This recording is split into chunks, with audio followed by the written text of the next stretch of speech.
ಇವಾಗ ಶೃಂಗೇರಿ ಜಗದ್ಗುರುಗಳು ಶ್ರೀ ಶ್ರೀ ಭಾರತೀ ತೀರ್ಥ ಮಹಾಸ್ವಾಮಿಗಳು ಇವಾಗ ಅವ್ರದ್ದು ವರ್ಧಂತಿ ನಡೀತಾ ಇದೆ. ಧರ್ಮ ಪುರುಷಾರ್ಥಕ್ಕೆ ನಾನು ಹೇಳ್ತಾ ಇರೋದು ಸುಗಂಧಿಂ ಅನ್ನುವಂತಹ ಪುರುಷಾರ್ಥ. ಸುಗಂಧಿಂ ಅಂದರೆ that makes the person highly characterious, ಅಂದರೆ ಅಷ್ಟು ಧರ್ಮಚಿಂತನೆ ಇರುತ್ತೆ ಅಂತ. ಅವ್ರದ್ದು 75ನೇ ವರ್ಷ ವರ್ಧಂತಿ ಆಗ್ತದೆ, ವಜ್ರೋತ್ಸವ. ಈಗ ಮಠದಿಂದ ಮಹಾಸನ್ನಿಧಾನಂ ಬರೆದಿರುವಂತಹ, ಕೈಯಲ್ಲಿ ಬರೆದಿರುವಂತಹ ಯಜುರ್ವೇದ ಸಂಹಿತೆಯನ್ನು ಬಿಟ್ಟಿದ್ದಾರೆ. He has written all the mantras hand return.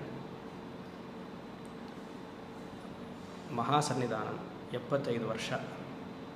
ಅವರಿಗೆ ಸಮಯ ಎಲ್ಲಿದೆ ಅಂತ ಯೋಚನೆ ಮಾಡಬೇಕು. ನಾವು ಕೊಡುವಂತಹ ಉದಾಹರಣೆ ಏನೋ, ನಮಗೆ ಸಮಯ ಇಲ್ಲ. ಒಂದು 108 ಜಪ ಮಾಡಿ ಅಂದರೆ ಅಯ್ಯೋ ಬೆಳಗ್ಗೆಯಿಂದ ಎಷ್ಟು ಸುಸ್ತಾಗುತ್ತೆ ಅಂತ.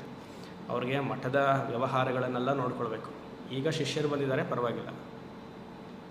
ಯೋಚನೆ ಮಾಡಿ, ಪೂರ್ತಿ ಸಂಹಿತಾ ಮಂತ್ರವನ್ನು ಹ್ಯಾಂಡ್ ರಿಟನ್ ಆಗಿ ಬರೆದು, ಕೈಯಲ್ಲಿ ಬರೆದು, ಅದು ಸುಮ್ಮನೆ ಶ್ಲೋಕದ ರೀತಿಯಾಗಿ ಬರೆದಿಲ್ಲ, ಅದಕ್ಕೆ ಇಂಟೋನೇಷನ್ ಮಾರ್ಕ್ಸ್, ಸ್ವರಗಳನ್ನೆಲ್ಲ ಕೊಟ್ಟಿದ್ದಾರೆ. ಆ ಸ್ವರಗಳೆಲ್ಲ ರೆಡ್ ಕಲರ್ಸಲ್ಲಿ ಪೆನ್ನಲ್ಲಿ ಮಾರ್ಕ್ ಮಾಡಿದ್ದಾರೆ. ಅದು ಒಂದೊಂದು ಅಕ್ಷರನೂ ಮುತ್ತಿದ್ದಾಗಿದೆ. ಅದು ಮುತ್ತೆ. ಅದು ಒಂದೊಂದೇ ಇದು ಭಾಗವನ್ನು PDF ಮಾಡಿ ರಿಲೀಸ್ ಮಾಡಬೇಕು. ಅದು ಸುಮ್ಮನೆ ಮನೆಯಲ್ಲಿ PDF ಪ್ರಿಂಟೌಟ್ ತೊಗೊಂಡು ನಾವು ಸ್ಪೈರಲ್ ಬೈಂಡಿಂಗ್ ಇಟ್ಕೊಂಡು ಅವ್ರದ್ದೊಂದು ಫೋಟೋ ಇಟ್ಟು ಅದ್ರ ಮುಂದೆ ಇಟ್ಟು ದೀಪ ಹಚ್ಚಬೇಕು. ಅಷ್ಟು ಚೆನ್ನಾಗಿದೆ. ಇವಾಗ ಅವ್ರಿಗೆ ಯಾಕೆ ಇದು ಮಾಡಬೇಕು? ಪ್ರಶ್ನೆ ಹಾಕ್ಕೊಳ್ಬೋದಲ್ವ ಅಲ್ವಾ? ಸುಗಂಧಿಂ ಪುಷ್ಟಿವರ್ಧನ. ಧರ್ಮದ ಚಿಂತನೆ ಬಂದರೆ ಇನ್ನೂ ಎಷ್ಟು ಮಾಡೋಣ, ಇನ್ನೂ ಹೇಗೆ ಮಾಡೋಣ. ಏನೋ ಬ್ರಹ್ಮಜ್ಞಾನಿಗಳಿಗೆ ಇದೆಲ್ಲ ಬರಿಬೇಕು ಅನ್ನೋಂಥ ಅವಶ್ಯಕತೆ ಹೇಗಿದೆ?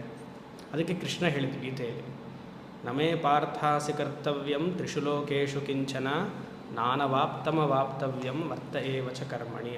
ಅರ್ಜುನ, ನನಗೂ ಏನು ಮಾಡೋಕ್ಕೆ ಕೆಲಸ ಇಲ್ಲ, 3 ಲೋಕದಲ್ಲಿಯೂ ನನಗೇನು ಕೆಲಸ ಇಲ್ಲ. ಆದರೂ ಯಾಕೆ ಮಾಡ್ತಾಯಿದ್ದೀನಿ?